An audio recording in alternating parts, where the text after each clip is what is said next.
Pukul 11 malam, suamiku menaruh map coklat di atas kue ulang tahun pernikahan kami yang belum sempat kupotong. Di dalam map itu, bukan surat cinta, melainkan rincian biaya 900 juta rupiah untuk membangun ulang rumah yang sertifikatnya bukan atas namaku. Bayar atau keluar dari rumah ibuku besok pagi. Begitu katanya. Sedingin es. Ia pikir aku akan menangis. Ia pikir aku akan berlutut memohon maaf. Mereka lupa satu hal kecil. Selama 7 tahun, akulah yang diam-diam memegang seluruh napas keuangan rumah tangga ini. Dan malam itu juga dengan satu tanda tangan. Aku memutuskan untuk menariknya kembali. Semuanya.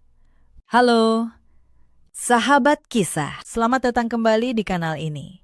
Sebelum kita mulai, tolong tekan tombol subscribe dan nyalakan loncengnya. Karena malam ini, kalian akan menyaksikan bagaimana seorang perempuan yang selama ini dianggap cuma numpang, membalikan keadaan dengan cara paling tenang dan paling telak yang tidak pernah mereka bayangkan. Tulis di kolom komentar. Kalian menyimak dari kota mana malam ini? Namaku Widya Kusuma, 33 tahun. Aku bekerja sebagai auditor keuangan senior di sebuah perusahaan energi asing di kawasan Sudirman. Sudah 7 tahun aku menyandang status istri dari Damar Prasetyo. 7 tahun yang kukira adalah perjuangan berdua. Ternyata hanya bangunan yang kudirikan sendirian. Sementara ia sibuk menyenangkan ibunya. Aku bukan perempuan yang mudah dijatuhkan. Tapi selama 7 tahun, aku memilih menunduk demi satu kata yang kupikir suci. Keluarga. Malam itu seharusnya menjadi malam kami kembali dekat. Aku pulang lebih cepat dari kantor. Aku memasak sup iga kesukaan Damar. Aku menyalakan 2 lilin kecil di meja makan. Ini ulang tahun pernikahan kami yang ke-7. Aku ingin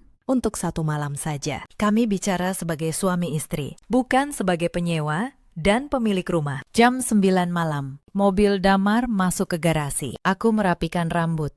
Aku menarik napas. Mencoba tersenyum sebaik mungkin. Selamat ulang tahun pernikahan, Mas. Ucapku lembut saat ia melangkah masuk. Damar tidak membalas senyumku. Wajahnya keruh. Dasinya sudah ditarik asal-asalan. Ia melempar tas kerjanya ke sofa, tanpa sedikit pun melirik meja makan yang sudah kutata. Ia justru mengeluarkan sebuah map coklat tebal dari dalam tas. Ia membukanya di atas meja, tepat menutupi piring yang sudah kusiapkan. Kita bahas ini dulu. Ada yang jauh lebih penting daripada makan-makan, katanya datar. Aku mengernyit. Aku mendekat untuk melihat isi map itu. Itu bukan sekedar coretan. Itu gambar desain arsitektur profesional. Denah, rumah yang sekarang kami tempati. Tapi diubah total menjadi bangunan 3 lantai bergaya modern. Apa ini? Kita mau renovasi rumah. Tanyaku bingung. Damar mengetuk-ngetukkan jarinya ke atas kertas itu. Bukan aku. Ini permintaan ibu. Ibu bilang rumah ini sudah ketinggalan zaman. Malu kalau ada acara keluarga besar. Ibu mau rumah ini ditinggikan jadi 3 lantai. Pakai marmer impor untuk lantai bawah. Dan ada balkon khusus di kamar ibu. Aku menatapnya. Masih belum paham arah pembicaraan ini. Aku sudah panggil kontraktor. Totalnya sekitar 900 juta rupiah. Lanjutnya. Aku tertegun. 900 juta. Itu bukan angka yang bisa diucapkan seenteng itu. Buat apa rumah ini dibuat 3 lantai? Mas, kita cuma bertiga dengan ibu di sini, kataku pelan. Damar menatapku tajam, seolah aku baru saja mengucapkan sesuatu yang durhaka. Ini permintaan ibu, Widow. Kamu tahu kan, ibu itu segalanya buat aku. Lagi pula gajiku sudah habis untuk cicilan mobil dan kebutuhan ibu tiap bulan. Jadi, uang 900 juta ini, aku minta kamu yang tanggung. Tabunganmu di bank banyak. Bonusmu dari kantor asing juga besar. Duniaku serasa berhenti berputar. Ia mengatakannya begitu enteng, seolah meminta uang receh untuk membeli gorengan. Padahal selama 7 tahun ini, akulah yang membayar listrik, gaji asisten rumah tangga, sampai belanja dapur setiap hari. Semua itu kutanggung, supaya gaji Damar bisa utuh diberikan kepada ibunya. Dan sekarang, ia meminta tabungan masa depanku untuk merenovasi rumah yang di sertifikatnya bahkan tidak ada namaku. Mas sadar tidak apa yang Mas minta? Suaraku mulai bergetar. Itu tabungan yang kukumpulkan untuk masa tua kita, untuk anak kita nanti. Dan rumah ini atas nama ibu, bukan atas nama kita. Kenapa aku yang harus menanggung renovasi semahal itu? Damar berdiri. Ia menatapku dengan sorot mata yang tidak lagi mengandung cinta. Hanya tuntutan, jangan perhitungan sama mertua sendiri, katanya. Kamu sudah untung boleh tinggal di sini gratis selama 7 tahun. Anggap saja 900 juta itu uang sewamu selama ini. Kalau kamu memang istri yang berbakti, kamu tidak akan pelit soal uang. Kata-kata itu lebih pahit dari empedu. Di hari ulang tahun pernikahan kami, bukan janji setia yang kudapat, melainkan tagihan paksa yang dibungkus rapi dengan kata bakti. Aku menatap lilin di meja makan yang akhirnya padam sendiri. Dan saat itu, aku sadar. Mungkin cintaku pada Damar juga baru saja padam bersamanya. Tapi, mereka belum tahu. Di dalam diamku malam itu, ada sesuatu yang sudah mulai kususun. Untuk memahami kenapa aku bisa setenang itu, kalian perlu tahu siapa aku.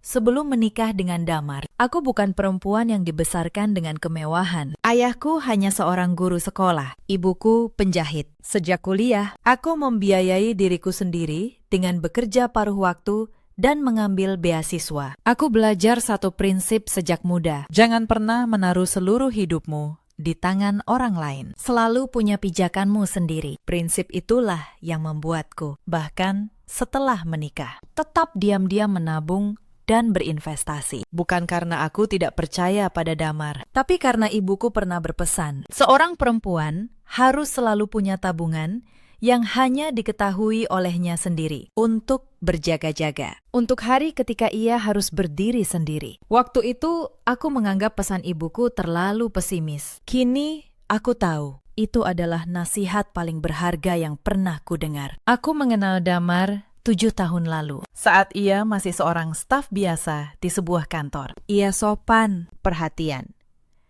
dan tampak tulus. Aku jatuh cinta pada kesederhanaannya. Aku tidak tahu, kesederhanaan itu sesungguhnya adalah ketergantungan yang belum menunjukkan wujud aslinya. Setelah menikah, kami tinggal di rumah Bu Ratih dengan alasan menghemat biaya. Awalnya, semua tampak baik-baik saja. Bu Ratih ramah, Damar penuh kasih. Tapi keramahan itu perlahan berubah menjadi tuntutan. Begitu mereka menyadari bahwa penghasilanku jauh lebih besar dari yang mereka duga. Tahun pertama, aku hanya membantu membayar listrik. Tahun kedua, aku mulai menanggung belanja dapur. Tahun ketiga, ketika Bu Ratih sakit dan butuh operasi, akulah yang membayar seluruh biayanya tanpa berpikir 2 kali. Karena bagiku itulah arti keluarga. Tapi tak ada satupun dari mereka yang menyebutnya pengorbanan. Bagi mereka, itu kewajiban. Semakin banyak aku memberi, semakin banyak yang mereka tuntut, dan semakin sedikit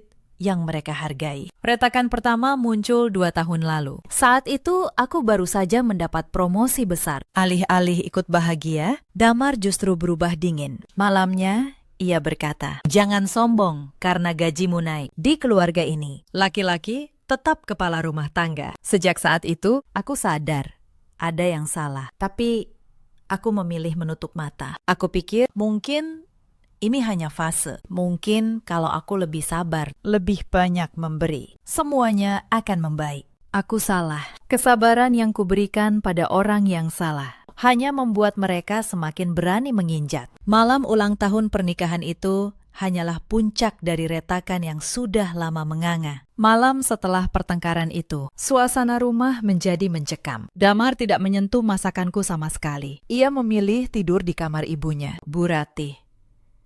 Seolah ingin menegaskan di pihak siapa ia berdiri. Aku menghabiskan malam itu sendirian di meja makan, yang kini terasa seperti panggung sandiwara yang runtuh. Keesokan sorenya, aku baru pulang kerja dengan pundak yang terasa berat. Belum sempat kuletakkan tas. Aku melihat Bu Ratih sudah duduk di ruang tamu dengan gaya angkuh. Ia menyeruput teh dari cangkir porselen mahal. Cangkir yang juga aku yang membelinya. Di sampingnya, Damar duduk terdiam, seperti prajurit yang menunggu perintah. "Widya, sudah pulang?" tanya Bu Ratih tanpa basa-basi. Nadanya tajam, seolah sedang menginterogasi seorang terdakwa. "Damar sudah cerita soal pembicaraan semalam. Katanya kamu keberatan soal renovasi rumah ini. Aku menghela napas, mencoba tetap tenang. Bukan keberatan, Bu.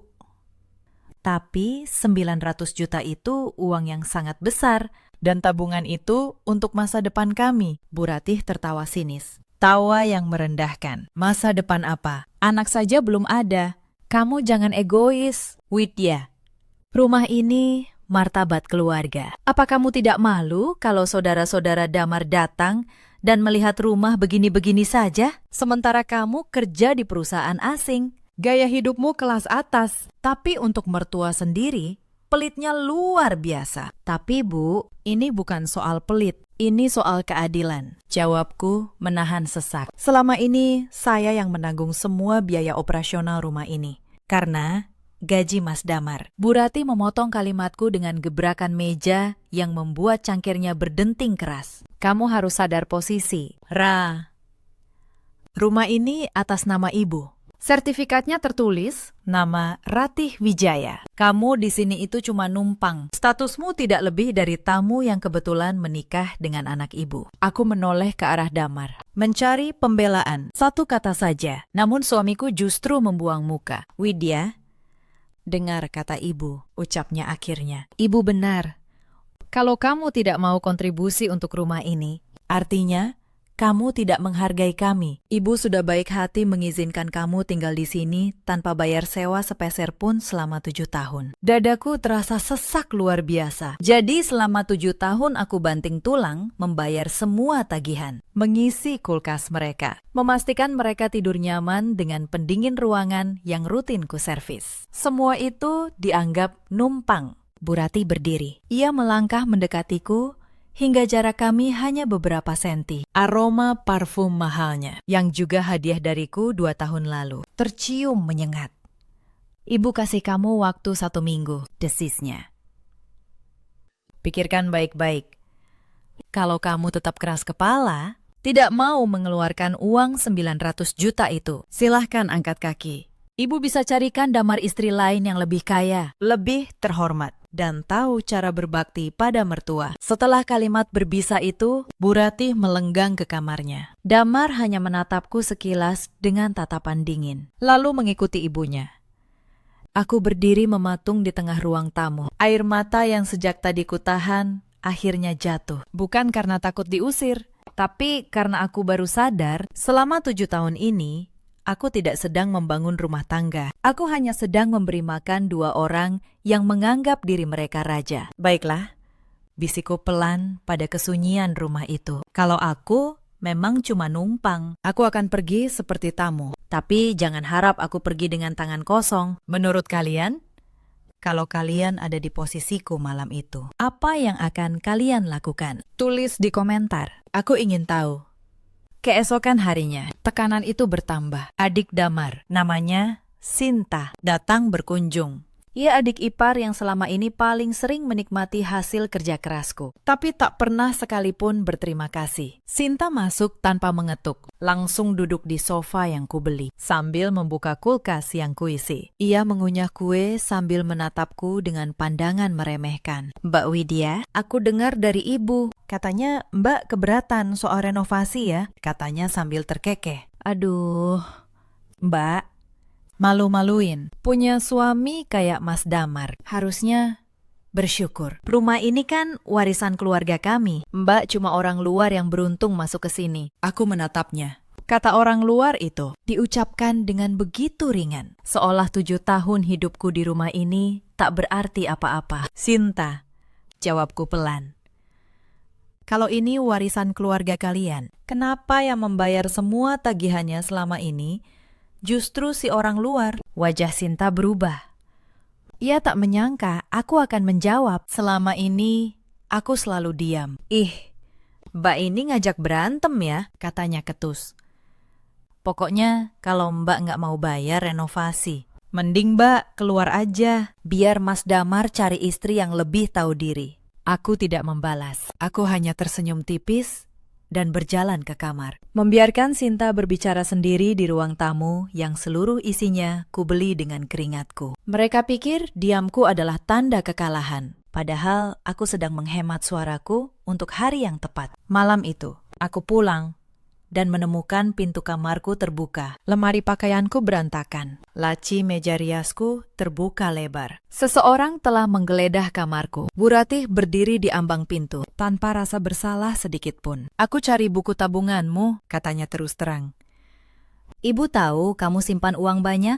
Serahkan saja sekarang, biar urusan renovasi ini cepat selesai. Toh nanti juga jadi milik keluarga. Darahku mendidih, tapi aku menahannya. Aku bersyukur. Semua dokumen pentingku sudah kupindahkan ke brankas kantor sejak malam pertama pertengkaran. Yang mereka temukan hanya buku tabungan lama dengan saldo kosong yang sengaja kutinggalkan sebagai umpan. Silahkan ambil kalau ketemu, Bu.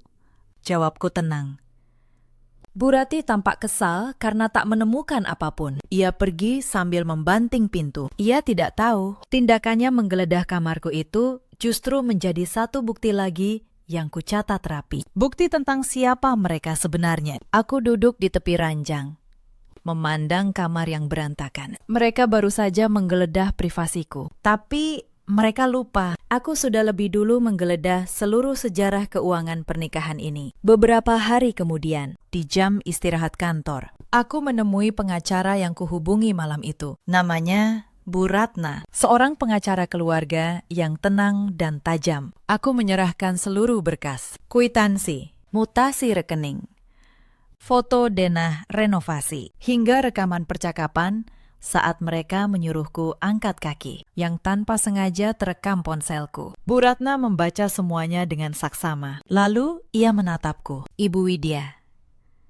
katanya, dari sisi hukum, posisi ibu sangat kuat. Semua aset yang dibeli atas nama ibu adalah harta pribadi ibu. Rumah itu memang atas nama mertua, jadi ibu tidak punya kewajiban apapun atas renovasinya. Dan soal utang-utang yang dibuat suami ibu untuk kepentingan pribadinya, itu bisa jadi tanggung jawabnya sendiri. Aku mengangguk.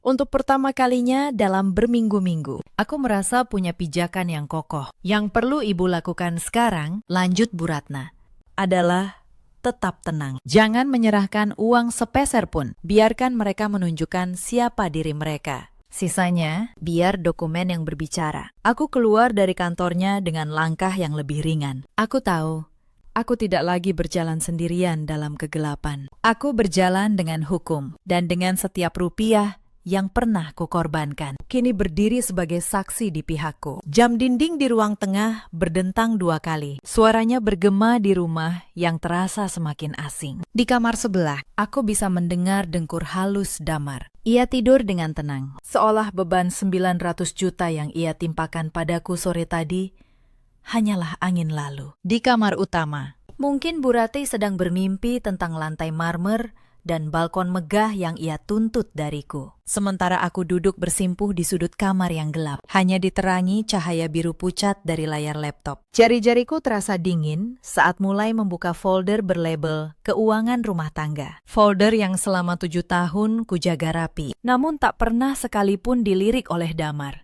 Aku mulai membuka mutasi rekening dari tahun pertama pernikahan, satu persatu. Angka-angka itu muncul seperti barisan saksi bisu atas kebodohanku. Aku mengambil kertas dan mencatatnya. Cicilan mobil Damar, 6 juta per bulan selama 4 tahun. Total 288 juta. Biaya listrik, air, dan internet. Rata-rata 3,5 juta per bulan selama 7 tahun. 294 juta. Gaji asisten rumah tangga, 2,5 juta per bulan. Total 210 juta. Renovasi kamar Bu Ratih tahun keempat, 90 juta. Biaya operasi empedu Bu Ratih dan perawatannya, 130 juta. Belanja bulanan, uang pegangan Damar. Hadiah-hadiah untuk Bu Ratih. Sudah tak terhitung lagi. Jari-jariku gemetar saat menekan tombol sama dengan pada kalkulator. Angkanya muncul dengan angkuh, 1.300.000.000 juta. 1.300.000.000 juta. Itulah harga numpang yang telah kubayar selama 7 tahun. Uang yang seharusnya cukup untuk membeli rumah sendiri, namun habis untuk membiayai gaya hidup seorang suami yang tidak tahu diri dan mertua yang penuh tuntutan. Aku menyandarkan punggung ke kursi. Rasa sesak di dadaku bukan lagi kesedihan, melainkan amarah yang mulai mengeras menjadi logika dingin. Aku membuka tab lain, akun deposito pribadiku. Ini adalah harta yang selama ini kusembunyikan. Kukumpulkan diam-diam dari bonus tahunan perusahaan dan hasil investasi saham yang kukelola sendiri. Sejak sebelum aku menikah, angka di sana jauh lebih besar dari 900 juta yang mereka tuntut. Cukup untuk membeli apartemen mewah di pusat kota secara tunai. Cukup untuk membayar uang muka rumah di kawasan elit atas namaku sendiri. 900 juta untuk renovasi rumah, yang namaku pun tak ada di sertifikatnya. Bisikku sinis ke arah layar. Selama ini aku diam, karena kupikir pengorbanan adalah bumbu pernikahan. Aku salah.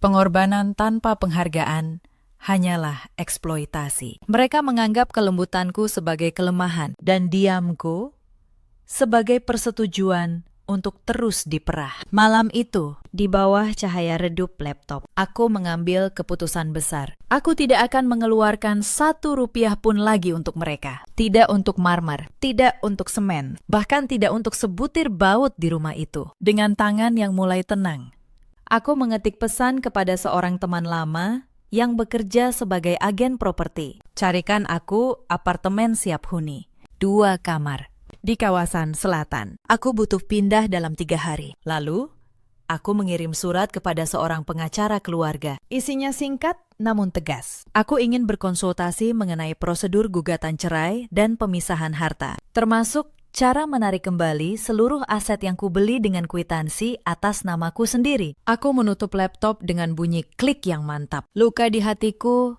mungkin belum sembuh, tapi hartaku tidak akan kubiarkan ikut terluka. Aku memandang keluar jendela, menatap lampu-lampu kota yang masih menyala. Besok, permainan mereka akan berakhir dan permainanku baru saja dimulai. Seminggu berlalu sejak badai itu dimulai. Rumah yang dulu kupanggil pulang, kini tak lebih dari medan perang yang membeku. Damar dan Bu Ratih menjalankan taktik pengucilan yang kekanak-kanakan namun menyakitkan. Mereka tidak lagi menyapaku. Mereka sengaja memesan makanan mahal dari luar, lalu memakannya tepat di depan mataku tanpa sepatah kata pun. Mereka pikir dengan membuatku merasa terasing dan kesepian di rumahku sendiri, aku akan menyerah. Mereka berharap aku datang bersimpuh, membawa buku tabungan, memohon diakui kembali sebagai istri dan menantu yang baik. Mereka tidak tahu, di balik wajahku yang tenang, aku sedang menghitung mundur hari-hari kebebasanku. Pada hari keempat, Damar mengubah strateginya. Ia menyadari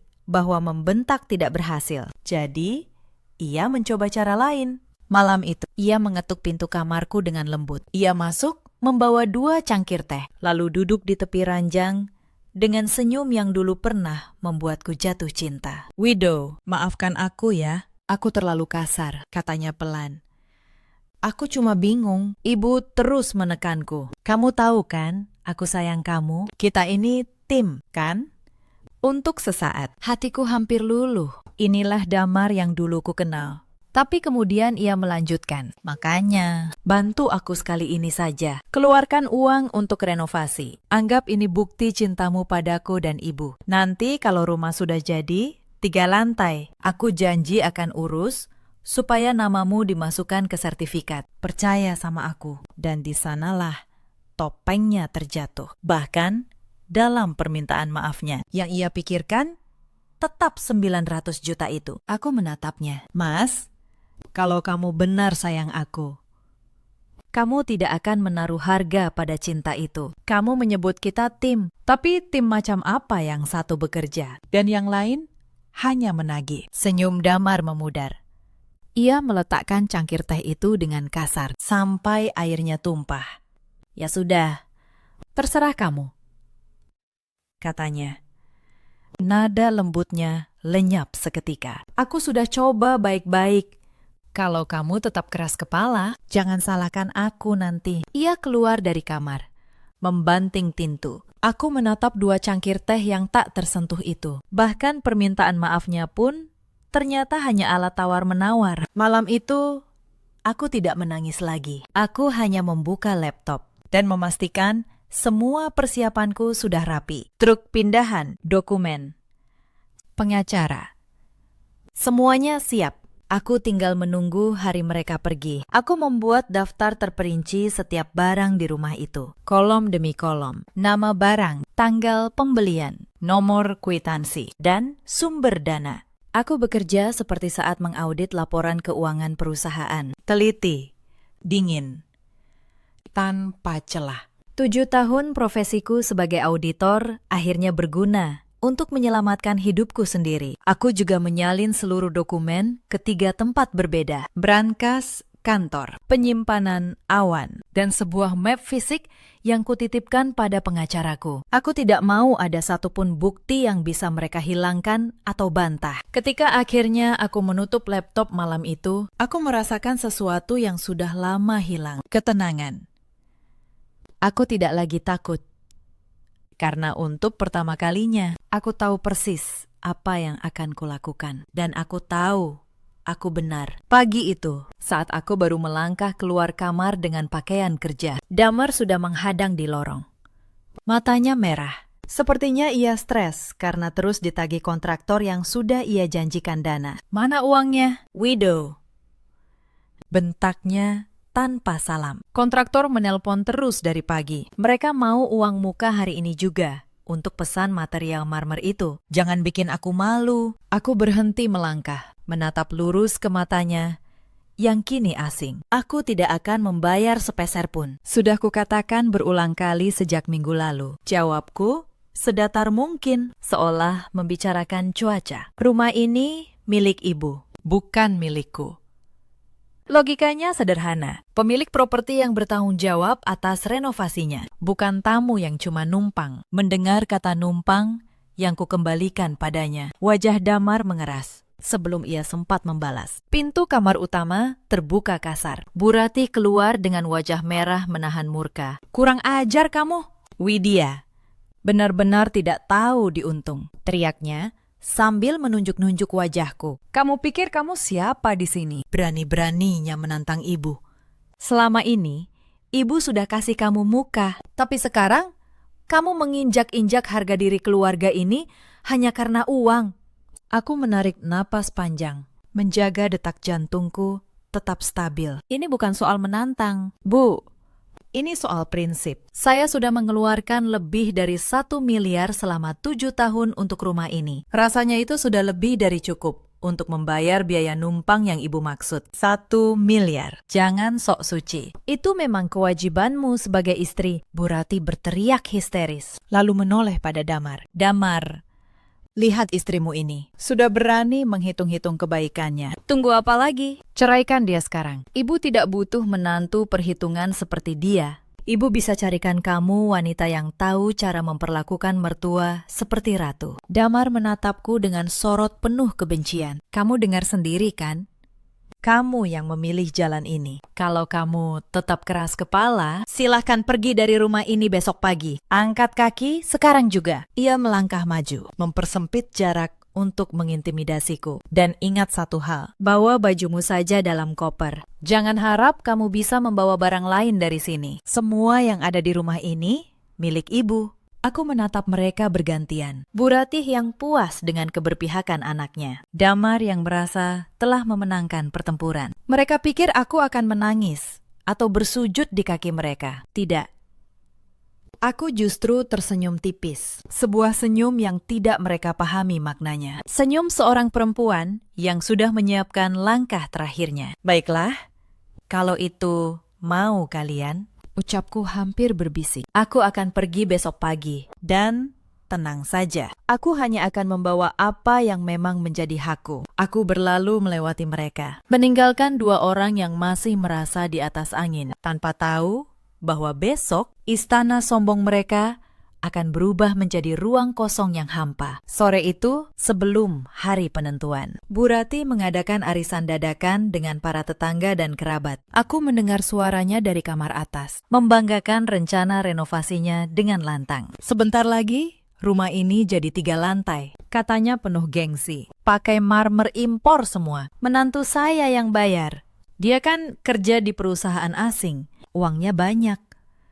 Sudah sepantasnya dia berbakti pada mertua. Para tamu berdecak kagum. Aku mendengar semua itu sambil melipat pakaianku ke dalam koper. Bu Rati sedang menjanjikan sesuatu yang tak akan pernah ada. Ia menjual mimpi yang dibangun di atas uang yang tak akan pernah kuberikan. Salah seorang kerabat, seorang bibi yang selama ini cukup baik padaku, naik ke atas untuk menemuiku. Ia menatapku dengan iba. "Widya," katanya lirih. "Kamu yakin mau menanggung uang sebanyak itu? Kamu tidak apa-apa." Aku tersenyum. "Tenang, Bu. Semua akan selesai dengan caranya sendiri." Bibi itu tidak paham maksud ucapanku. Ia hanya mengangguk lalu turun kembali. Tapi aku tahu besok ia akan menjadi salah satu saksi dari runtuhnya semua kesombongan ini. Malam itu adalah malam terakhirku di rumah itu. Aku tidur nyenyak untuk pertama kalinya dalam berminggu-minggu. Karena aku tahu esok pagi aku akan terbangun sebagai perempuan yang bebas. Matahari baru saja naik ketika aku mendengar deru mobil Damar keluar dari gerbang. Aku mengintip dari balik gorden kamar atas. Damar dan Bu Rati tampil dengan pakaian terbaik. Mereka berangkat ke acara pernikahan kerabat di luar kota dengan wajah penuh kemenangan. Mereka yakin saat pulang nanti, aku akan mereka temukan hancur di pojok kamar, siap menyerahkan cek 900 juta demi tidak diusir. Mereka salah besar. Begitu mobil mereka hilang di tikungan, aku tidak menangis. Aku justru menarik napas lega. Waktunya dimulai, bisikku pada kesunyian rumah. Aku menekan satu tombol di ponselku. "Silakan masuk." Gerbang sudah saya buka, hanya dalam 10 menit. 3 truk pindahan besar sudah terparkir rapi di depan rumah. Aku tidak bergerak sendiri. Aku sudah menyewa tim profesional dan beberapa tukang yang sudah kuberi instruksi khusus semalam. Aku telah menyiapkan semua dokumen penting. Tumpukan kwitansi, nota pembelian, hingga kartu garansi. Semuanya tercantum satu nama, Widya Kusuma. Ingat, hanya barang yang ada di daftar saya, kataku memberi instruksi. Suasana tenang rumah itu seketika berubah menjadi hiruk-pikuk yang terorganisir. Aku berdiri di tengah ruang tamu, mengawasi petugas mulai mencopot pendingin ruangan di setiap kamar. Suara bor dan langkah kaki pengangkut barang terdengar seperti simfoni kemenangan di telingaku. Tim pertama mulai membungkus televisi 65 inci di ruang keluarga. Itu kubeli dari bonus pertamaku. Lalu kulkas 2 pintu, yang isinya kukosongkan lebih dulu. Mesin cuci di area belakang tak luput dari evakuasi. Di ruang tamu, sofa kulit asli berwarna coklat susu yang dulu dipilih Bu Ratih dengan sombong, tapi dibayar dengan kartu kreditku, mulai diangkat. Meja makan dari kayu jati solid, set pisau dapur impor, microwave, pemanggang. Semuanya berpindah ke perut truk. Aku bahkan meminta tukang mencopot lampu gantung kristal di ruang makan, yang harganya setara 3 bulan gaji Damar. Aku bergerak dari ruangan ke ruangan, memeriksa daftar di tanganku. Setiap barang yang kuangkat punya cerita. Meja rias yang kubeli saat promosi pertama, karpet tersia yang kucicil selama 6 bulan, rak buku dari kayu ek yang kupilih sendiri di sebuah pameran, bahkan gorden beludru yang menutupi jendela. Semuanya kubeli dengan uangku. Yang kutinggalkan hanyalah barang-barang milik mereka. Sebuah lemari tua reyot milik Bu Ratih, beberapa perkakas lama Damar, dan dinding-dinding kosong yang kini memantulkan gema langkah kaki para pekerja. Aku memastikan tak ada satupun barangku yang tertinggal, bukan karena serakah, tapi karena setiap benda itu adalah bukti nyata bahwa selama 7 tahun, akulah yang menghidupi rumah ini. Aku hanya mengambil kembali apa yang memang milikku. Saat tim sedang bekerja, Pak Satpam Kompleks datang menghampiri dengan wajah bingung. "Mbak Widya, ini mau renovasi atau bagaimana? Kok barang-barangnya diangkut semua?" Aku tersenyum manis, lalu menyodorkan map berisi salinan kwitansi. "Bukan renovasi, Pakistan.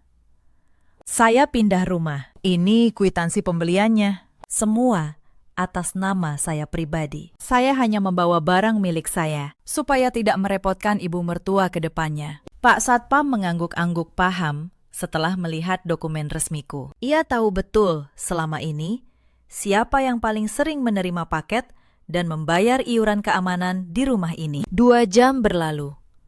Rumah itu mulai berubah menjadi bangunan yang asing. Dindingnya kini menyisakan bekas paku dan noda kusam di tempat lemari dulu berdiri. Lantainya berdebu, penuh jejak kaki dan sisa kabel yang menjuntai. Udara menjadi panas karena semua pendingin sudah berpindah ke trek. Sebelum aku melangkah keluar untuk terakhir kalinya, aku pergi ke gudang belakang. Aku menemukan sebuah tikar plastik tua yang sudah robek di pinggirnya. Satu-satunya barang yang dibawa Bu Ratih saat pertama kali pindah ke rumah ini. Dulu, sebelum aku menikah dengan Damar, aku membentangkan tikar kumal itu di tengah ruang tamu yang kini luas dan kosong melompong. Aku menatap sekeliling. Rumah ini kini persis seperti sifat asli penghuninya. Dingin dan tak punya apa-apa tanpa orang lain yang menopangnya. Aku mengunci pintu depan, namun sengaja meninggalkan kuncinya di bawah tikar plastik itu. Aku masuk ke mobilku, mobil yang cicilannya sudah kulunasi dengan namaku sendiri, lalu melaju pergi tanpa menoleh sedikit pun ke belakang. Selamat menikmati rumah impian kalian, gumamku sambil mengenakan kacamata hitam. Malam harinya, ponselku meledak dengan panggilan dari Damar. Aku sengaja menunggu sampai panggilan ke-10 sebelum mengangkatnya. Widya, apa-apaan ini? Kenapa rumah kosong? Kenapa semua barang hilang? Teriak Damar histeris. Di latar belakang, aku bisa mendengar jeritan Bu Ratih, melihat ruang tamunya yang kini seperti gudang kosong. Bukannya kalian bilang aku cuma numpang? Jawabku santai, sambil menyeruput kopi di balkon apartemen baruku. Sebagai penumpang yang diusir, tentu aku membawa barang-barangku sendiri. Semua ku beli dengan uangku. Ada kwitansinya. Tapi kami butuh barang-barang itu. Ibu mau arisan minggu depan dan kontraktor menagih uang muka sekarang. Damar mulai menangis. Tolong, Widow, tabunganku ternyata tidak cukup. Habis untuk cicilan kartu kredit ibu. Itu bukan urusanku lagi. Mas, selamat merenovasi rumah kosong kalian. Aku memutus sambungan telepon. Untuk pertama kalinya dalam 7 tahun, aku merasa bisa bernapas. Malam itu, telepon dan pesan terus berdatangan. Bu Ratih mengirim pesan bertubi-tubi. Awalnya berupa ancaman. Kamu akan menyesal. Aku akan laporkan kamu ke polisi karena mencuri. Aku hanya membalas 1 kali. Silakan. Bu, bawa saja semua kwitansinya ke polisi. Semua atas nama saya. Justru saya yang akan menunjukkan siapa yang selama ini memeras siapa. Pesan-pesan itu langsung berubah nada. Dari ancaman menjadi rayuan. Widya, ibu minta maaf. Ibu hilaf. Ayo pulang, nak. Kita keluarga, kata nak yang tak pernah sekalipun ia ucapkan selama 7 tahun. Kini keluar dengan mudahnya ketika ia butuh. Aku tidak membalas lagi. Kerabat yang sore kemarin mengagumi rencana renovasi Bu Ratih, kini menyaksikan kebenaran. Rumah megah yang dijanjikan itu ternyata kosong melompong. Dan menantu yang katanya akan membayar semuanya telah pergi.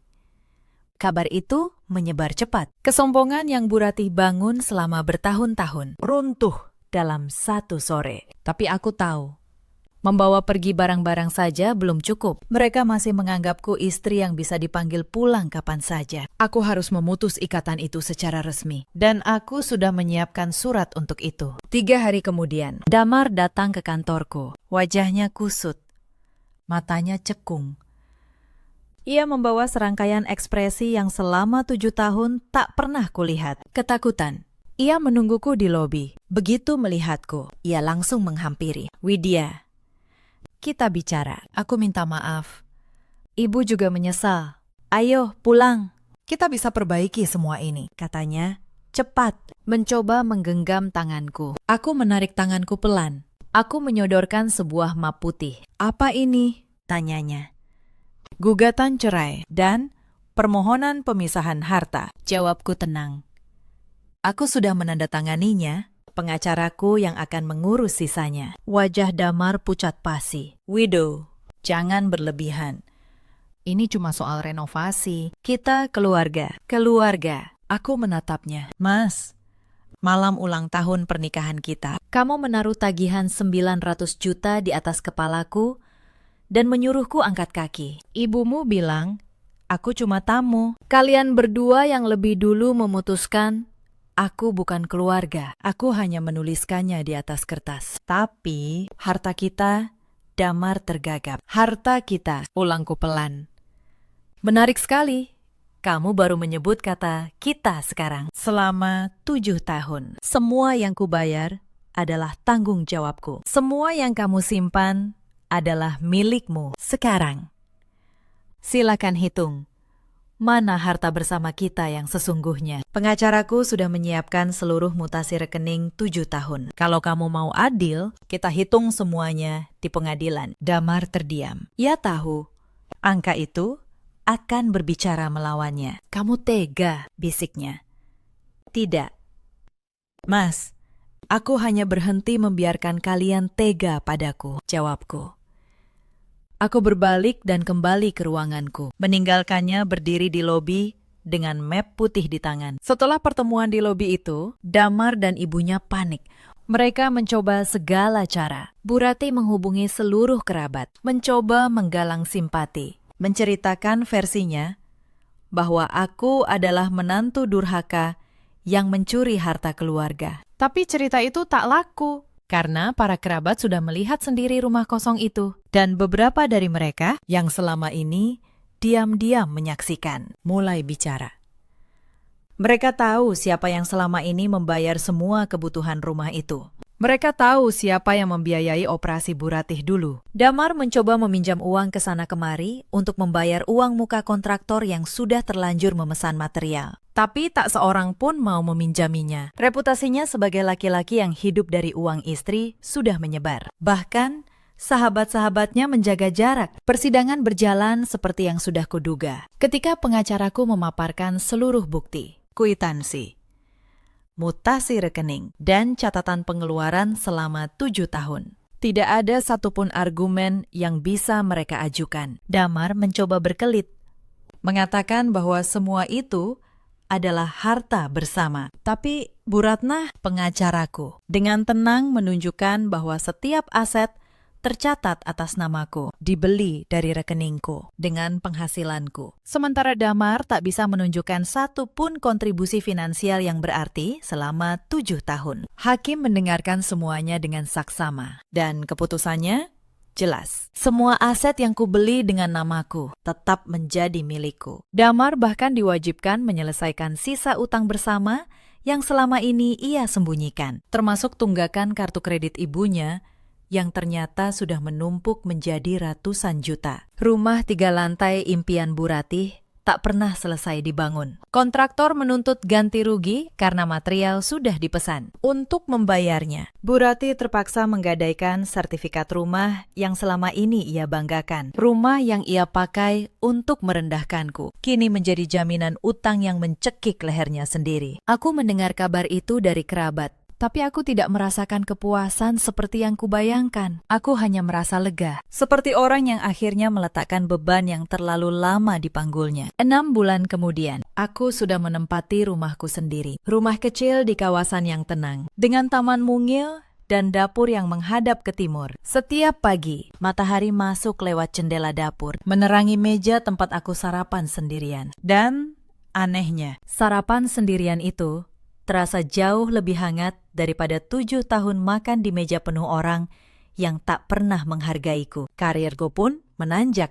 Ketenangan yang kudapat setelah lepas dari beban itu membuatku bisa fokus bekerja. Aku dipromosikan menjadi kepala divisi. Investasi yang dulu kukelola diam-diam kini berkembang. Dan aku mulai membuka usaha kecil di samping pekerjaanku. Sebuah kedai kopi mungil yang selalu kuimpikan. Di kedai itu, aku memasang satu tulisan kecil di dinding. Tulisannya sederhana.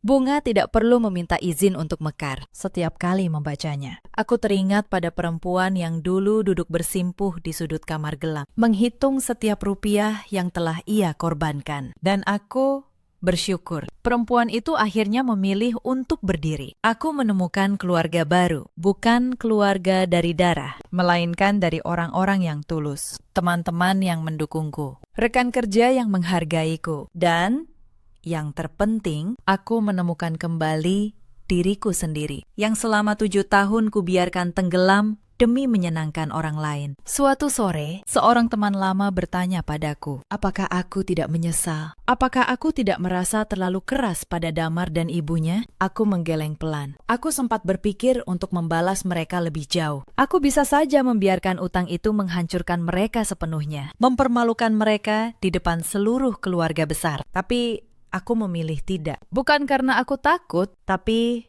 karena aku tidak mau menjadi seperti mereka. Aku tidak mau kemarahanku mengubahku menjadi orang yang dingin dan haus kehancuran orang lain. Aku hanya mengambil kembali apa yang menjadi hakku. Tidak lebih, tidak kurang.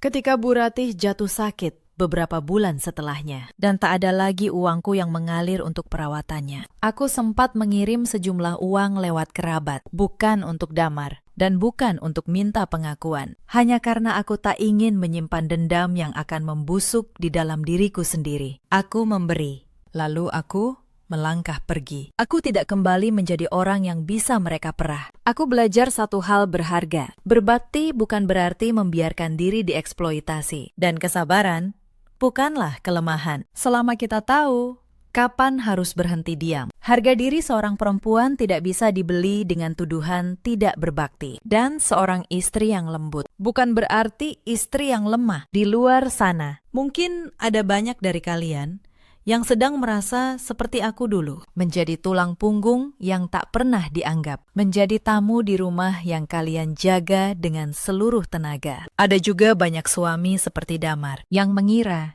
cinta seorang istri adalah sesuatu yang bisa ditagih dan diperas tanpa batas. Dan ada pula para ibu mertua yang lupa bahwa martabat sebuah keluarga tidak dibangun dari marmer impor, melainkan dari rasa saling menghargai. Ketika harga diri kita diinjak-injak dengan kedok bakti, maka pergi kadang adalah cara terbaik untuk mencintai diri sendiri. Terima kasih sudah menemani kisah Widya sampai akhir. Menurut kalian, apakah keputusan Widya membawa semua barangnya dan menggugat cerai sudah tepat? Atau menurut kalian itu terlalu jauh? Tulis pendapat kalian di kolom komentar. Sampai jumpa di kisah berikutnya. Headers, jangan tempel ke engine. Voice, satu suara. Perempuan Indonesia dewasa. Naratif tunggal. Saran engine. Speed equals 1. Zero pitch equals. Zero language equals Indonesian.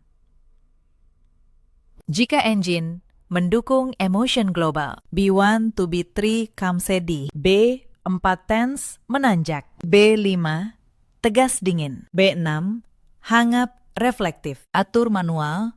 Body tanpa tag. Paste below this line. Sertifikat rumah ini hanya atas satu nama. Nama saya, Salma Wardani. Tapi saat saya pergi dinas keluar pulau, ibu mertua saya menempelkan pena di atas 6 lembar materai. Lalu ia menandatangani nama saya. Toh dia menantu kita, katanya sambil tertawa. Mereka pikir saya tidak akan pernah tahu. Mereka pikir saya akan diam, pasrah. Menerima saja rumah yang saya bangun batu demi batu itu dijual demi pesta pernikahan adik ipar saya. Tapi yang saya lakukan setelahnya membuat mereka semua menjerit di lantai ruang tamu saya sendiri. Halo, sahabat cerita, selamat datang kembali di kanal ini. Sebelum kita mulai, tuliskan di kolom komentar, Anda menonton dari kota mana malam ini? Jangan lupa like dan subscribe, supaya cerita-cerita seperti ini bisa terus hadir menemani Anda. Kisah ini terinspirasi dari banyak kisah nyata. Namun, nama, tempat, dan kejadian sudah diubah. Mari kita mulai. Nama saya Salma Wardani, 36 tahun. Saya bekerja sebagai auditor senior di sebuah kantor akuntan publik di kawasan Sudirman, Jakarta. Spesialisasi saya audit aset dan konsultasi pajak properti. Sudah 12 tahun saya menggeluti angka, dokumen, dan sertifikat. Saya tahu betul satu hal yang banyak orang lupakan. Kertas tidak pernah berbohong. Saya membangun semuanya sendiri, batu demi batu, tanpa warisan, tanpa pinjaman dari siapapun. Rumah tempat saya tinggal adalah bukti paling nyata dari itu. 2 lantai, desain minimalis modern, di sebuah kompleks elit di kawasan Pondok Indah. Halaman belakang yang terawat, kolam kecil yang memantulkan cahaya lampu di malam hari. Saya membelinya dengan bonus dan tabungan saya sendiri. Bertahun-tahun sebelum saya menikah dengan Bramantio. Sertifikatnya atas nama saya, hanya saya. Itu harta bawaan. Saya yang membeli, saya yang membayar lunas. Jauh sebelum ada cincin di jari saya. Suami saya, Bramantio. Saya memanggilnya Mas Bram. 40 tahun. Ia bekerja sebagai teknisi di sebuah perusahaan minyak di Anjungan Lepas Pantai. Pekerjaannya menuntut ia pergi berminggu-minggu, pulang sebentar, lalu berangkat lagi. Saya dulu mengira jarak itu yang membuat kami renggang. Belakangan saya tahu, bukan jarak yang menjadi masalah, tapi siapa yang ia dengarkan saat ia tidak bersama saya. Karena di belakang saya ada 2 orang yang tidak pernah berhenti menghitung apa yang saya miliki. Ibu mertua saya, Bu Sutina, 60 tahun, di permukaan. Ia ramah, selalu tersenyum, selalu memanggil saya Nak Salma dengan nada manis. Tapi di balik senyum itu ada mata yang selalu menghitung. Berapa harga tas saya? Berapa nilai mobil saya? Berapa kira-kira harga rumah ini kalau dijual? Dan adik ipar saya, Wulan, 29 tahun, sebentar lagi menikah dengan seorang pria dari keluarga yang katanya terpandang. Wulan ingin pernikahan termewah, gaun termahal, gedung paling besar, dan ia merasa semua itu sudah seharusnya ada yang membiayai. Selama bertahun-tahun, saya menutup mata. Saya rutin mengirim uang bulanan untuk ibu. Saya pinjamkan mobil saat mereka minta. Saya diamkan saja saat tas saya berpindah tangan tanpa izin. Saya pikir kalau saya cukup baik, mereka akan menerima saya. Saya salah. Mereka tidak ingin menerima saya. Mereka ingin apa yang saya punya. Semua bermula dari sebuah email. Pagi itu, di meja kerja saya, sebuah surat keputusan masuk. Saya membacanya ulang sampai 5 kali. Jantung saya berdebar. Saya, Salma Wardani, ditunjuk memimpin proyek audit terbesar yang pernah dipegang kantor kami. Sebuah audit aset negara di luar pulau. Proyek yang akan berlangsung hampir 1 tahun. Ini puncak dari kerja keras saya. Pengakuan yang saya tunggu bertahun-tahun. Tapi proyek itu mengharuskan saya pindah ribuan kilometer dari rumah. Tinggal di sana, fokus penuh. Untuk waktu yang lama. Malam itu, saya siapkan makan malam istimewa. Saya tunggu Mas Bram pulang dari masa cutinya. Saat ia melihat meja makan, ia tersenyum lelah. Ada apa ini, sayang? Tanyanya sambil melonggarkan kerah. Saya ceritakan semuanya. Promosi itu, tanggung jawab baru itu, penempatan di luar pulau. Reaksinya di luar dugaan. Wajahnya berseri. Ia bangkit, memeluk saya. Salma, itu luar biasa. Aku tahu kamu pasti bisa. Aku bangga sekali sama kamu, katanya. Saya lega. Dukungan suami, pikir saya saat itu, adalah hal yang paling penting. Kami duduk kembali, membahas detail. Berarti kamu harus tinggal di sana, kan? Tanya Mas Bram. Saya mengangguk. Kantor sudah sediakan apartemen dinas, tapi aku harus berangkat secepatnya. Mungkin akhir pekan depan? Mas Bram terdiam. Matanya beralih ke jendela besar ruang makan, ke taman belakang yang terawat, ke kolam yang berkilau. Lalu, bagaimana dengan rumah ini? Tanyanya pelan.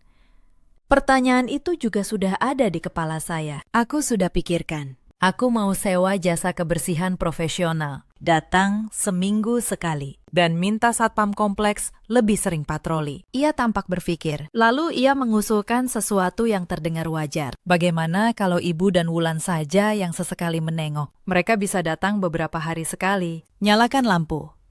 Buka jendela. Biar ada sirkulasi. Hitung-hitung, rumah ini tidak kosong total. Saya ragu. Saya tahu betul sifat ibu dan Wulan. Tapi Mas Bram melanjutkan. Mereka kan keluarga kita. Sal, siapa lagi yang bisa kita percaya kalau bukan keluarga sendiri? Logikanya terdengar masuk akal. Mungkin, pikir saya. Saya memang terlalu berburuk sangka. Ini hanya soal menjaga rumah supaya tidak kosong. Baiklah, kata saya akhirnya. Tolong kamu bicara baik-baik sama Ibu dan Wulan. Ini kunci cadangannya. Saya serahkan satu set kunci. Tapi pastikan mereka mengerti. Ini hanya untuk mengecek, bukan untuk ditinggali. Tenang. Sayang, fokus saja sama kerjaan barumu. Sisanya aku urus, kata Mas Bram. Menggenggam tangan saya. Hari-hari menjelang keberangkatan berlalu dalam kesibukan. Saya mengemasi barang, serah terima pekerjaan lama, memberi arahan terakhir. Sehari sebelum saya berangkat, ponsel saya berdering. Nama Bu Sutinah muncul di layar. Halo, Bu. Ada apa? Sapa saya ramah, sambil melipat pakaian terakhir. Tidak apa-apa. Nak Salma, suaranya terdengar aneh.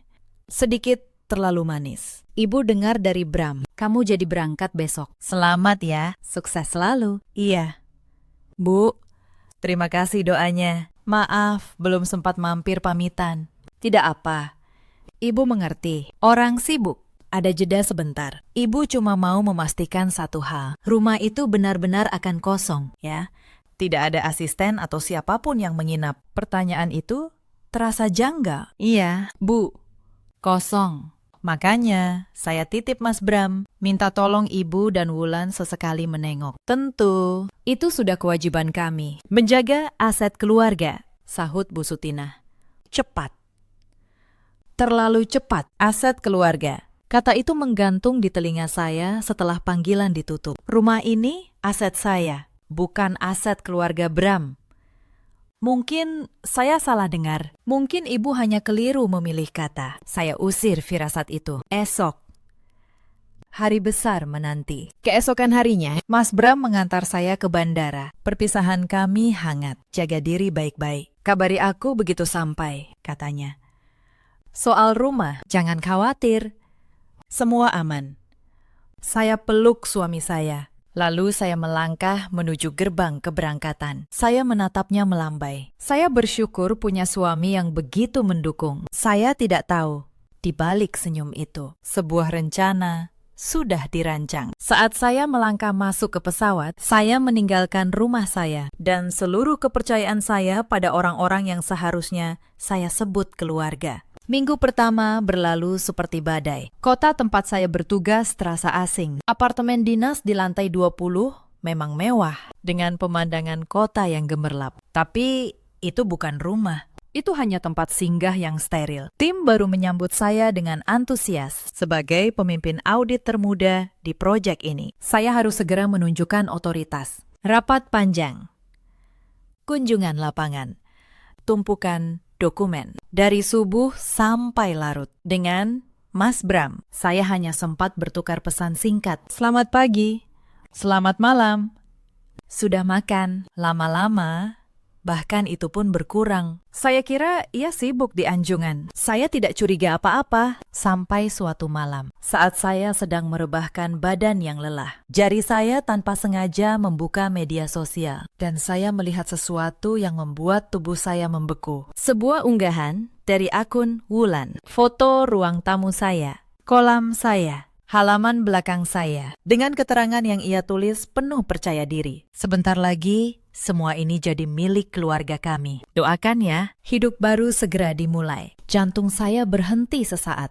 Jadi milik keluarga kami. Apa maksudnya? Saya coba berpikir jernih. Mungkin Wulan hanya berlebihan. Mungkin ia hanya pamer karena sedang menumpang di rumah bagus. Tapi firasat tidak enak itu kembali, lebih besar dari sebelumnya. Malam itu saya tidur dengan gelisah. Tidak tahu bahwa unggahan itu baru permulaan. 2 hari kemudian, ponsel saya berdering lagi. Bu Sutinah, lagi. Halo, Nak Salma. Apa kabar di sana? Sibuk ya? Suaranya masih manis. Tapi kali ini, saya mulai mendengar nada lain di baliknya. Alhamdulillah, Bu. Sibuk sekali. Ada apa ya? Begini, Nak. Ibu cuma penasaran, rumah yang kalian tempati itu sebenarnya atas nama siapa, ya? Atas nama Bram, atau atas nama kalian berdua? Pertanyaan itu menghantam saya seperti es. Mengapa ibu menanyakan kepemilikan rumah? Itu atas nama saya. Bu, Saya yang beli sebelum saya menikah sama Mas Bram. Hening sebentar di seberang. Lalu, oh, begitu. Cuma atas nama kamu. Bram tidak ada namanya sama sekali. Tidak. Bu, itu harta bawaan saya. Oh, ya sudah. Ibu cuma tanya saja. Hati-hati di sana. Panggilan ditutup terlalu cepat lagi. Saya menatap layar ponsel yang menggelap. Tangan saya dingin. 2 tanda itu.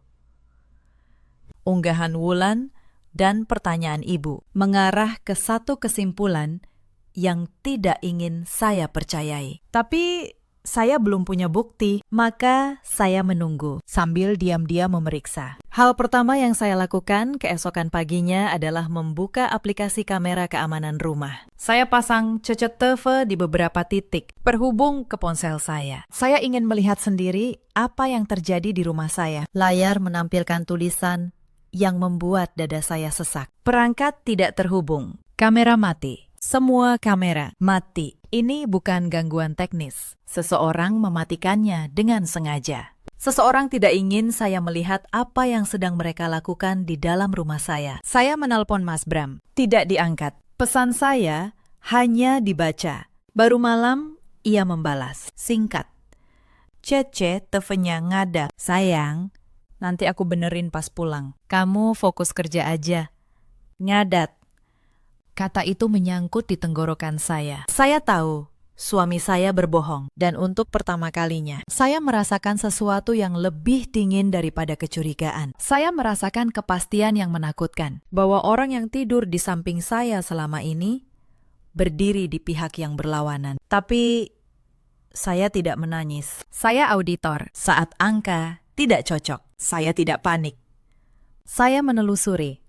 Maka saya mulai menelusuri. Saya buka kembali marketplace properti yang biasa saya pantau untuk pekerjaan. Saya ketik kawasan tempat rumah saya berada. Dan di sanalah, di halaman pertama, saya menemukannya. Sebuah iklan, rumah 2 lantai, kolam renang, kawasan elit, Pondok Indah. Foto-fotonya adalah foto rumah saya. Diambil dari sudut yang saya kenal betul. Karena saya yang dulu memotretnya. Harga yang tertera membuat napas saya tertahan. 7 miliar. Dijual cepat.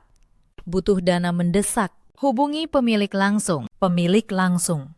Di bawahnya, nomor telepon Wulan. Saya duduk diam di apartemen dinas saya yang sunyi. Di luar jendela, kota bersinar, acuh tak acuh. Mereka menjual rumah saya. Rumah yang saya bangun dengan tangan saya sendiri. Dijual untuk membiayai pesta seseorang yang bahkan tidak pernah benar-benar menganggap saya keluarga. Malam itu juga, telepon dari Bu Sutinah datang untuk ketiga kalinya. Tapi nadanya sudah berbeda. Topeng manis itu mulai retak. Salma, katanya, tanpa nak lagi. Ibu mau bicara serius. Kamu tahu, keluarga ini sedang butuh. Pernikahan Wulan itu butuh biaya besar. Dan Bram juga ada keperluan. Keperluan apa, Bu? Tanya saya. Menahan suara saya tetap datar. Itu urusan laki-laki. Kamu tidak perlu tahu. Yang penting, kami sudah putuskan. Rumah itu akan dijual. Uangnya untuk pernikahan Wulan dan keperluan keluarga. Kamu kan sudah punya tempat tinggal yang layak di sana. Kamu tidak butuh rumah itu lagi. Saya menggenggam ponsel erat-erat. Bu, rumah itu milik saya. Sertifikatnya atas nama saya. Justru itu. Salma. Suaranya mengeras. Kamu ini menantu. Selama ini kamu hidup enak karena masuk ke keluarga kami. Sekarang giliran kamu balas budi. Anggap saja ini tanda terima kasihmu pada keluarga yang sudah menerima kamu. Jangan jadi menantu yang tidak tahu diri. Balas budi. Tidak tahu diri. Kata-kata itu menusuk. Saya yang membiayai mereka selama ini. Saya yang mengirim uang tiap bulan. Dan sekarang saya yang harus berterima kasih dengan menyerahkan rumah saya sendiri. Di titik itu, saya bisa saja meledak. Saya bisa saja berteriak, menyebut mereka serakah, memutus telepon. Tapi sesuatu di dalam diri saya berkata, jangan. Kalau saya melawan sekarang, mereka akan lebih hati-hati. Mereka akan menyembunyikan jejak. Dan saya tidak akan pernah bisa membuktikan apapun. Maka saya menarik napas. Saya melembutkan suara. Bu, saya minta waktu untuk berpikir, ya. Ini keputusan besar. Saya tidak bisa langsung jawab. Berpikir, apalagi? Sudah jelas, semua butuh. Saya mengerti. Bu, beri saya beberapa hari. Saya sedang banyak pekerjaan. Nanti saya hubungi lagi. Saya menutup telepon. Tangan saya gemetar, bukan karena takut, tapi karena marah yang saya tahan. Mereka pikir saya sudah menyerah. Mereka pikir diamnya saya adalah kepasrahan. Mereka tidak tahu, diamnya seorang auditor bukan kepasrahan. Itu adalah saat ia mulai menyusun berkas. Malam itu, saya tidak tidur. Saya buka laptop. Saya mulai menulis daftar. Daftar nama, daftar tanggal, daftar dokumen. Apa yang saya punya, apa yang saya butuhkan, dan langkah demi langkah, apa yang harus saya ambil. Keesokan harinya, di sela jam makan siang, saya menelepon 2 orang. Yang pertama, Pak Hendra, seorang pengacara senior yang dulu pernah saya bantu dalam sebuah kasus audit. Saya ceritakan semuanya. Iklan penjualan, sertifikat atas nama saya, tekanan dari ibu mertua, Salma. Kata Pak Hendra setelah mendengar, selama sertifikat atas nama kamu saja, dan ini harta bawaan sebelum nikah. Secara hukum, tidak ada satupun dari mereka yang berhak menjual. Tidak ibu mertua, tidak suamimu. Penjualan apapun tanpa tanda tanganmu yang sah adalah tidak sah. Dan kalau ada yang memalsukan tanda tanganmu, itu pidana. Pemalsuan dokumen otentik, ancamannya berat. Lalu, apa yang harus saya lakukan? Pakistan. Pertanyaannya bukan apa yang harus kamu lakukan, tapi apa yang ingin kamu buktikan. Kalau kamu hanya ingin menghentikan mereka, kamu tinggal kirim surat peringatan. Beres. Tapi kalau kamu ingin mereka mempertanggungjawabkan apa yang sudah mereka rencanakan, kamu harus biarkan mereka melangkah lebih jauh, sampai garis yang tidak bisa mereka tarik kembali. Saya terdiam. Saya tahu apa artinya, membiarkan mereka melangkah, membiarkan mereka mengira saya tidak melawan, sampai mereka melakukan sesuatu yang tidak bisa mereka sangka. Saya mau mereka bertanggung jawab. Pakistan, kata saya pelan, atas semuanya. Orang kedua yang saya hubungi adalah Mbak Ratih, sahabat saya sejak kuliah. Kini seorang notaris sekaligus pejabat pembuat akta tanah. Orang yang tahu persis bagaimana sebuah transaksi properti harus berjalan. Dan di mana titik-titik yang bisa membongkar sebuah penipuan. Ratih, kata saya, aku butuh bantuanmu. Tapi ini bukan urusan biasa. Aku perlu kamu jelaskan padaku, langkah demi langkah, bagaimana sebuah jual beli rumah bisa dianggap sah. Dan apa yang terjadi kalau pemilik aslinya tidak pernah hadir? Mbak Ratih diam sejenak. Lalu ia bertanya dengan suara yang berubah serius. Salma, ini soal rumahmu, kan? Ada yang mencoba menjualnya tanpa kamu. Saya tidak menjawab, tapi diam. Saya sudah cukup. Baik, kata Mbak Ratih. Dengar baik-baik, dalam jual beli tanah dan bangunan, ada satu hal yang tidak bisa dilewati. Penjual yang sah harus hadir sendiri di hadapan PPAT, harus menunjukkan identitas asli, harus menandatangani akta di depan mata pejabat, tidak bisa diwakilkan tanpa surat kuasa yang juga sah. Kalau sertifikat atas nama kamu, maka kamu dan hanya kamu yang bisa menandatangani penjualan itu. Siapapun yang memalsukan tanda tanganmu untuk seolah-olah menjual, mereka melanggar pidana berat. Pemalsuan, penipuan. Bisa sampai pencucian uang kalau uangnya mengalir. Saya mencatat setiap kata, dan saat itulah sebuah rencana mulai terbentuk di kepala saya. Sebuah rencana yang dingin, rapi, dan sabar. Ratih, kata saya akhirnya, kalau ada seseorang yang berpura-pura menjadi pembeli serius, datang melihat rumah, menawar, dan meminta pemilik asli untuk menandatangani dokumen, apa yang akan dilakukan orang-orang yang serakah itu, menurutmu? Di seberang sana, Mbak Ratih terdiam lama. Lalu saya dengar ia menghela napas. Salma, kamu sedang menyiapkan sesuatu, kan? Aku hanya ingin tahu seberapa jauh mereka berani melangkah, kata saya. dan aku ingin setiap langkah itu tercatat. Selama 2 minggu berikutnya, saya menjalani 2 kehidupan. Di siang hari, saya auditor yang memimpin proyek besar, tegas dan profesional. Di malam hari, saya seseorang yang sedang menyusun jebakan untuk keluarganya sendiri. Saya bekerja sama dengan Pak Hendra dan Mbak Ratih. Kami siapkan segalanya. Sebuah tim kecil yang dapat dipercaya. Seorang perempuan parubaya yang berwibawa, namanya Bu Anjani, yang akan berperan sebagai calon pembeli kaya dari luar kota. Seorang pria muda berkacamata, asisten hukum, yang akan membawa dokumen dan yang terpenting, perangkat perekam tersembunyi. Semua sah, semua sesuai prosedur hukum untuk mengumpulkan bukti pelanggaran. Sementara itu, saya tetap memainkan peran saya. Saya menelepon Bu Sutina dengan suara yang sengaja saya buat lelah dan menyerah. "Bu, saya sudah pikirkan baik-baik," kata saya. "Saya tidak mau ada keributan di keluarga. Kalau memang rumah itu bisa membantu pernikahan Wulan, ya sudah. Saya ikhlas. Anggap saja itu tanda bakti saya pada keluarga." Di seberang, saya dengar Bu Sutina hampir tidak bisa menyembunyikan kegembiraannya. "Nah, begitu dong. Nak Salma, Ibu tahu kamu anak baik. Ibu bangga sama kamu, anak baik. Setelah memaksa menjual rumah saya, sekarang saya jadi anak baik." Saya tersenyum getir di ujung telepon. "Iya, Bu, tapi saya masih di luar pulau. Tidak bisa pulang. Jadi, kalau ada pembeli, tolong Ibu dan Wulan saja yang urus dulu. Nanti soal tanda tangan saya, kita atur belakangan." "Tenang, Salma. Serahkan sama-sama Ibu. Kamu tidak usah pulang-pulang. Fokus saja kerja di sana." Suaranya begitu ringan. Begitu yakin, ia tidak tahu.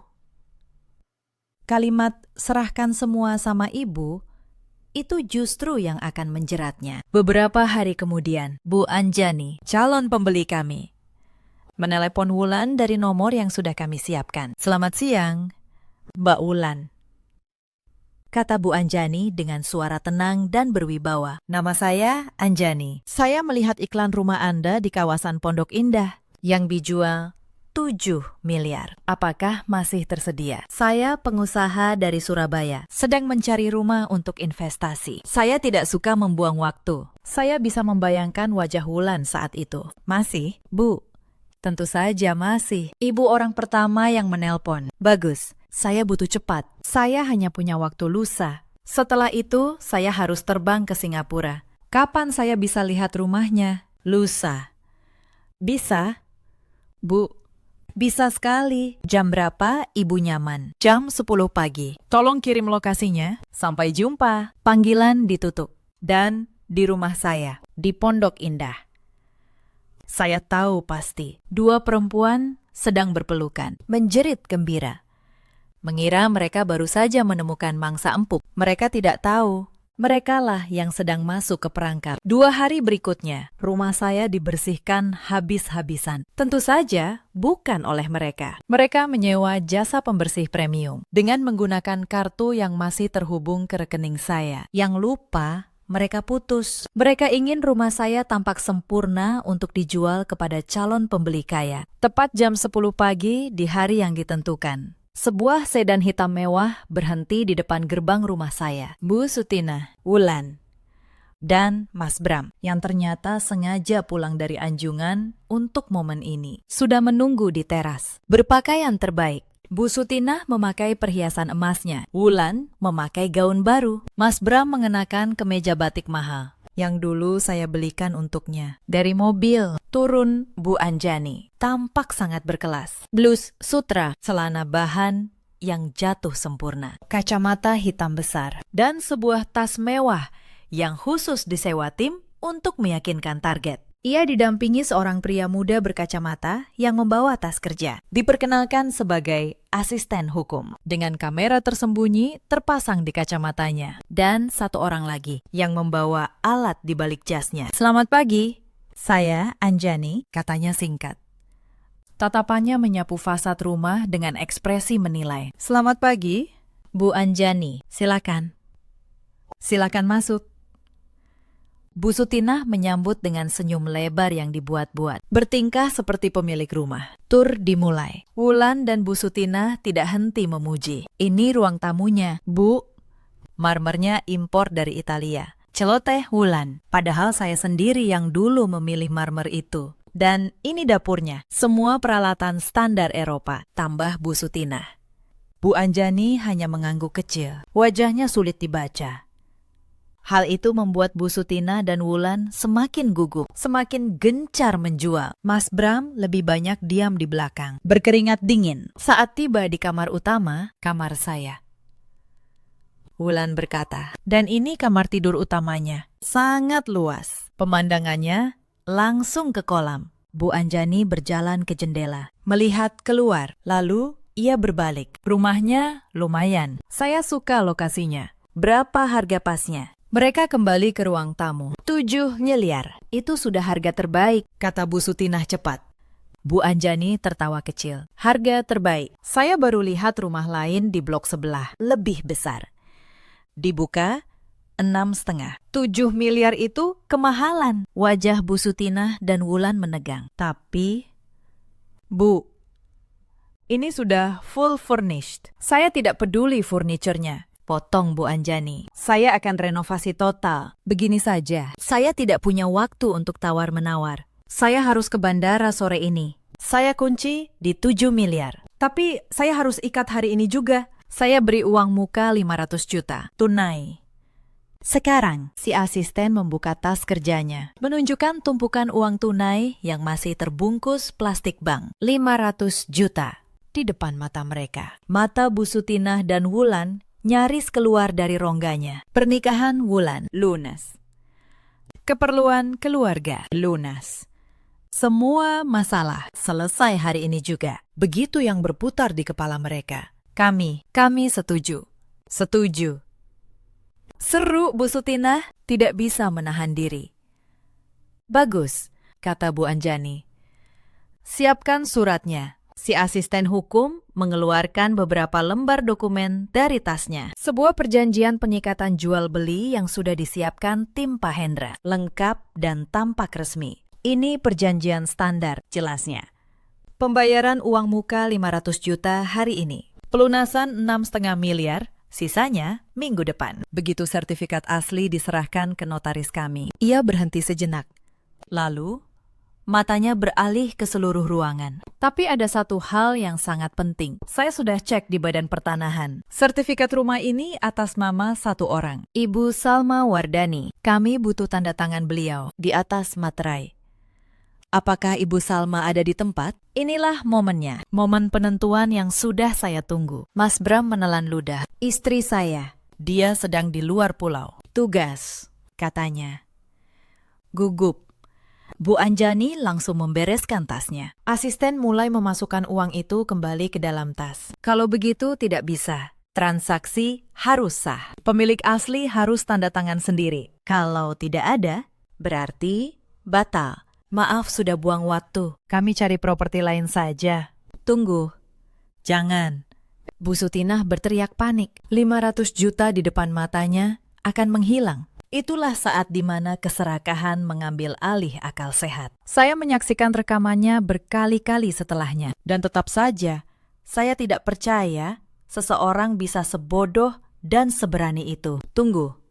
Bu, kata Bu Sutinah. Suaranya berubah memelas. Salma itu menantu saya. Dia sudah setuju kok. Dia hanya sedang sibuk sekali di luar pulau. Begini saja, anak saya Bram bisa tanda tangan sebagai suaminya. Kan harta bersama, si asisten menggeleng. Tidak bisa.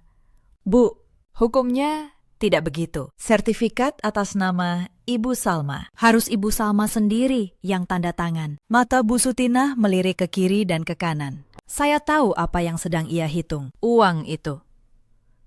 Pernikahan Wulan, semua impiannya. Lalu ia berkata dengan suara yang membuat saya merinding saat mendengarnya. Gampang. Katanya tiba-tiba, saya ibunya.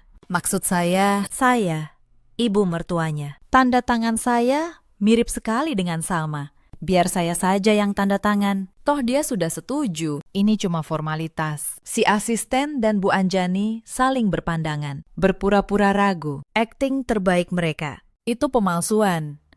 Bu, risikonya besar di pihak ibu, kata si asisten pelan, seolah memperingatkan. Tidak apa-apa, saya yang tanggung jawab. Anggap saja saya mewakili menantu saya. Mana pulpennya, kata Bu Sutina. Tidak sabar.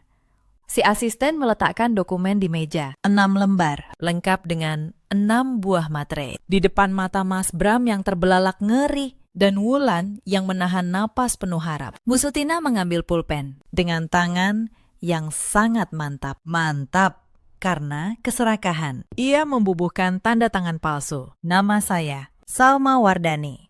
Di 6 lembar dokumen. Satu persatu, penuh keyakinan. Setiap goresan pena itu terekam jelas. Oleh kamera tersembunyi di kacamata si asisten. Oleh perangkat di balik jas si pria ketiga. Setiap detik, setiap sudut terekam.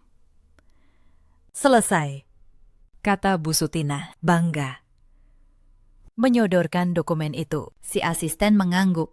Ia mendorong koper berisi uang tunai ke tengah meja. Silahkan dihitung, 500 juta rupiah. Bu Anjani bangkit, senang berbisnis dengan Anda. Asisten saya akan menghubungi untuk pelunasan minggu depan. Selamat siang. Keduanya berjalan keluar dengan tenang, meninggalkan 3 orang yang terpaku menatap tumpukan uang di meja saya. Begitu suara mobil menjauh, jeritan histeris Wulan memecah kesunyian. Kita kaya, 500 juta. Bu Sutina tertawa terbahak-bahak, memeluk tumpukan uang itu. Ibu bilang juga apa? Gampang. Bodoh sekali si Salma itu. Bodoh. Mereka menyebut saya bodoh. Sambil memegang bukti kejahatan mereka sendiri di tangan. Wulan, dalam puncak euforianya, tidak bisa menahan diri. Ia mengambil ponsel, menyusun tumpukan uang itu di atas meja kopi marmer saya, lalu memotretnya, dan ia langsung mengunggahnya ke media sosial. Foto tumpukan uang pecahan 100.000 memenuhi meja kopi mewah milik saya. Keterangannya ia tulis dengan huruf kapital. DP. Lunas, siap jadi ratu sehari. Yang iri, minggir. Di apartemen dinas saya, ribuan kilometer jauhnya, saya menerima 2 hal hampir bersamaan. Pertama, sebuah file video resolusi tinggi dari tim Pak Hendra. Rekaman Bu Sutina yang sedang membubuhkan tanda tangan palsu saya. Jernih. Dari beberapa sudut sekaligus. Kedua, notifikasi unggahan Wulan. Saya menonton video itu tanpa ekspresi. Lalu saya lihat unggahan Wulan, foto uang saya di meja saya. Dengan caption yang menghina saya. Bodoh, gumam saya pelan.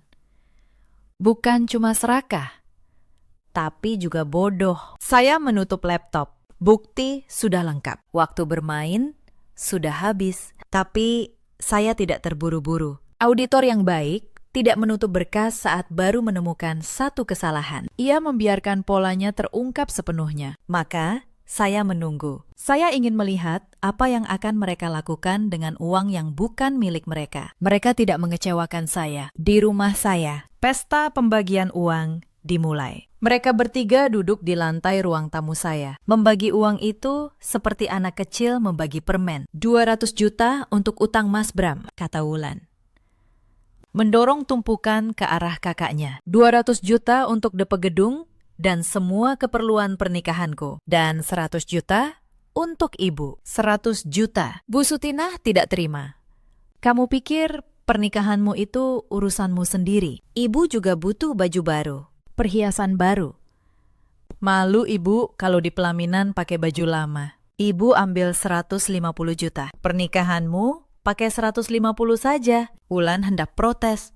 Tapi Mas Bram menengahi. Sudahlah, minggu depan kita dapat 6,5 miliar lagi. Kalian bisa beli apa saja nanti. Sekarang, ambil bagian kalian dan segera selesaikan keperluan masing-masing. 6,5 miliar lagi. Mereka begitu yakin. Mereka tidak tahu. Uang itu tidak akan pernah datang. Karena uang itu memang tidak pernah ada. Dan itulah tepatnya yang mereka lakukan. Menghabiskan secepat mungkin. Mas Bram pergi lebih dulu. dengan tas ransel berisi 200 juta, menemui para penagih utang di sebuah kafe tua di pinggir kota. Utang dari judi online yang selama ini ia sembunyikan dari saya, yang sudah menyeretnya begitu dalam. Tapi bahkan saat melunasi utang lama, jari-jarinya gatal membuka aplikasi yang sama. Ia bebas dari utang, tapi tidak dari penyakitnya. Dan kelak, justru judi inilah yang menariknya ke jurang paling dalam. Sementara itu, Bu Sutina dan Wulan memulai tur belanja paling liar dalam hidup mereka. Tujuan pertama, butik gaun pengantin termahal di pusat perbelanjaan elit. Wulan melangkah masuk dengan angkuh. Bu Sutina mengikuti, memakai kacamata hitam di dalam ruangan. Pelayan butik awalnya memandang mereka sebelah mata. Pakaian mereka, meski baru, terlihat tidak serasi. Cari apa, Bu? Tanya pelayan dengan nada bosan. Saya mau gaun pengantin termahal yang ada di sini. Seru Wulan. Membanting tumpukan uang tunai 50 juta ke atas meja kaca. Yang paling mewah, yang bertabur kristal. Saya bayar tunai. Sikap pelayan berubah 180 derajat. Dalam sekejap, Wulan diperlakukan seperti ratu. Ia mencoba gaun seharga 100 juta. Tertawa di depan cermin, berputar-putar. Saya ambil yang ini, katanya.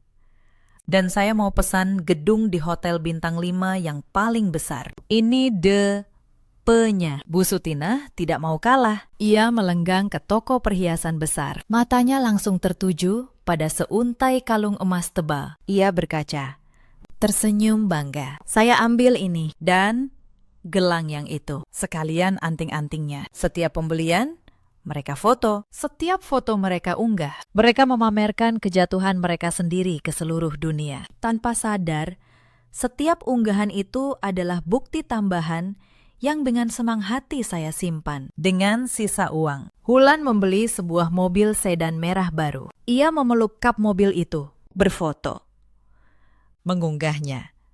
Hadiah untuk diriku sendiri, karena aku pantas mendapatkannya. Pantas.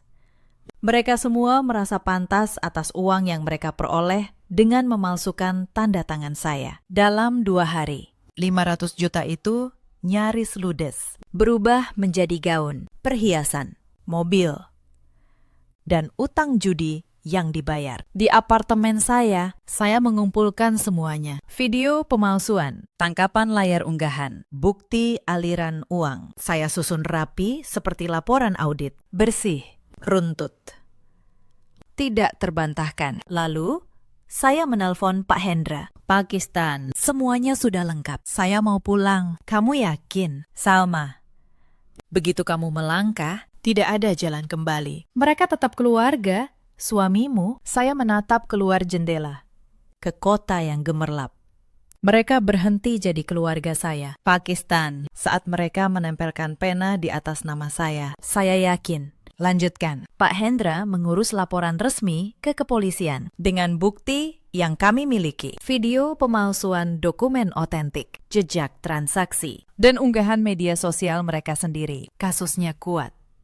Sangat kuat. Polisi setuju untuk turun. Tepat pada hari yang akan saya tentukan. Saya minta cuti darurat dari proyek. Saya naik pesawat pertama, pulang ke rumah yang sudah berusaha mereka rampas dari saya. Dan saat pesawat itu mendarat, saya tahu permainan keluarga mertua saya sudah berakhir. Yang dimulai sekarang adalah perhitungan. Pagi itu, langit Pondok Indah cerah. Saya berdiri di depan gerbang rumah saya sendiri, memegang kunci asli yang tidak pernah berpindah tangan. Di belakang saya, Pak Hendra, Mbak Ratih, dan 2 orang petugas kepolisian berpakaian preman. Bu Anjani, calon pembeli palsu itu, juga hadir.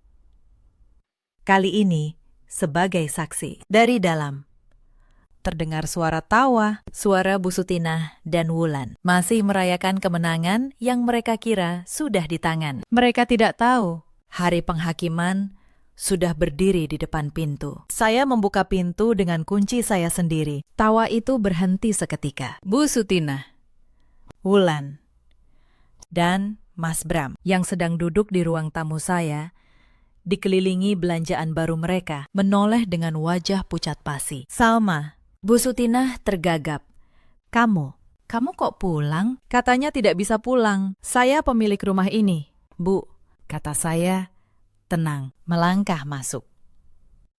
Kapanpun saya mau, saya bisa pulang ke rumah saya sendiri. Mata Wulan beralih ke orang-orang di belakang saya. Kepada Mbak Rati yang berpakaian resmi. Kepada dua pria yang berdiri tegap. Senyumnya menghilang. Siapa mereka? Kak, mereka. Saya berhenti di tengah ruangan. Yang ini Pak Hendra, pengacara saya. Yang ini Mbak Rati, notaris dan pejabat pembuat akta tanah. Dan dua bapak ini dari kepolisian. Saya menatap mereka satu persatu. Dan Bu Anjani, kalian sudah kenal. Calon pembeli yang kalian layani 2 hari lalu. Wajah Bu Sutina dan Wulan berubah dari pucat menjadi abu-abu. Mas Bram langsung berdiri, lalu jatuh kembali ke sofa. Kakinya lemas. Pembeli. Bu Anjani melepas kacamata hitamnya, menampakkan tatapan tajam seorang penyidik. Saya bukan pembeli, Bu Sutina. Saya bagian dari tim yang ditugaskan mengumpulkan bukti. Dan Anda sudah memberikan semuanya dengan tangan Anda sendiri. Pak Hendra melangkah maju, membuka map di tangannya. Ibu Sutina, Saudari Wulan, Saudara Bramantio, izinkan saya menjelaskan posisi kalian secara hukum. Ia mengeluarkan selembar dokumen. Pertama, sertifikat rumah ini atas nama satu orang, Ibu Salma Wardani, dibeli dan dilunasi sebelum pernikahan. Ini harta bawaan. Secara hukum, tidak ada satupun dari kalian yang punya hak menjualnya. Tidak ibu mertua, tidak adik ipar, dan tidak suami. Ia mengeluarkan lembar kedua, sebuah cetakan foto. Kedua, ini perjanjian pengikatan jual beli yang kalian tanda tangani 2 hari lalu. Di atasnya ada tanda tangan atas nama Salma Wardani. 6 lembar, enam matre. Ia menatap Bu Sutina. Tapi Ibu Salma tidak pernah ada di ruangan ini saat itu. Beliau ada di luar pulau.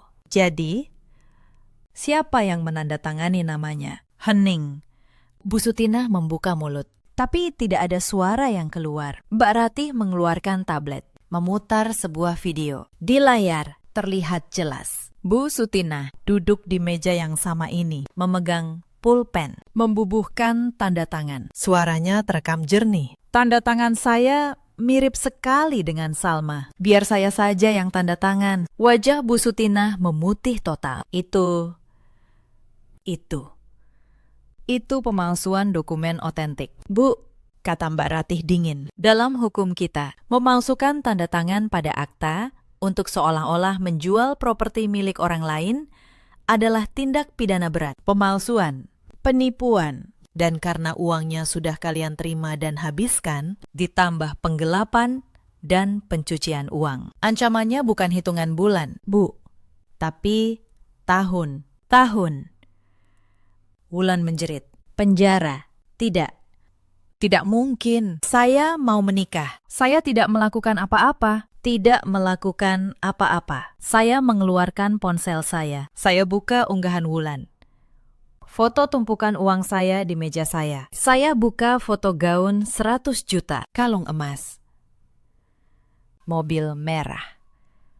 Semua ini dibeli dengan uang dari kejahatan. Wulan, uang yang kalian peroleh dengan memalsukan tanda tangan saya. Dan kalian unggah sendiri ke seluruh dunia. Setiap foto ini, bukti.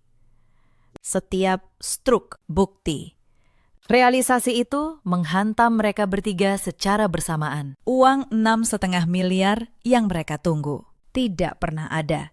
Itu jebakan. Tapi uang muka 500 juta itu nyata, milik saya, dan sudah mereka habiskan. Mereka sekarang berutang 500 juta pada saya. Mereka terekam memalsukan dan menipu. Mereka terlacak menghabiskan uang itu. Dan polisi berdiri di ruangan yang sama. Ini bukan lagi masalah keluarga. Ini bukan soal menantu durhaka atau ibu mertua. Ini adalah kehancuran total. Orang pertama yang runtuh adalah Wulan. Riasan tebalnya luntur oleh air mata. Bayangan pernikahan mewah. Status sosial. Gaun kristal. Semua digantikan oleh bayangan jeruji besi. Tidak. Ia menjerit melengking. Tidak mungkin. Kak Salma, ampun. Ini semua ide ibu. Saya cuma ikut-ikutan. Saya mau menikah. Jangan penjarakan saya. Saya mohon. Ia merangkak di lantai. mencoba memegang kaki saya. Saya menarik kaki saya. Saya menatapnya tanpa belas kasihan. Bukan karena saya kejam, tapi karena saya ingat. Saya ingat caption itu. Yang iri, minggir. Saya ingat ia menyebut saya bodoh. Bu Sutina melihat anaknya histeris. Tidak memohon. Ia menyerang. Ia melompat dari sofa. Bukan untuk berlutut, tapi untuk meraih saya. Kamu, dasar perempuan jahat. Beraninya kamu menjebak kami. Dua petugas bergerak cepat, menahan lengannya. Tenang, Bu.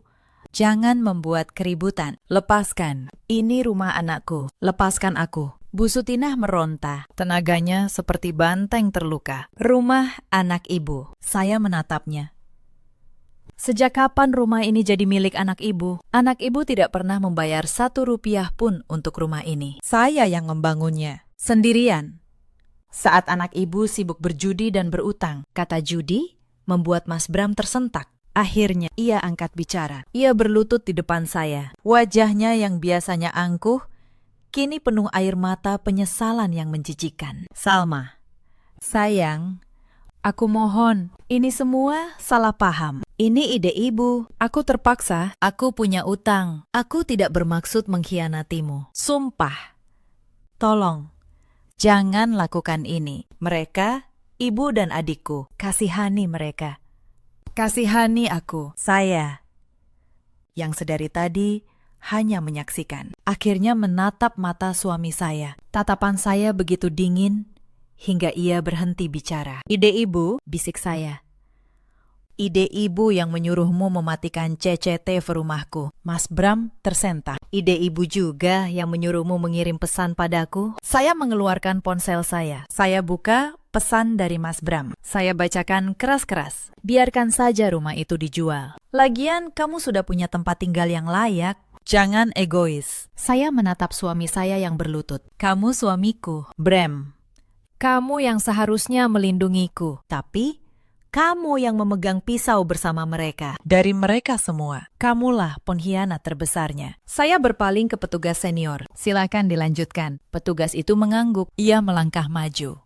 Ibu Sutinah dan Saudari Wulan, Anda kami amankan.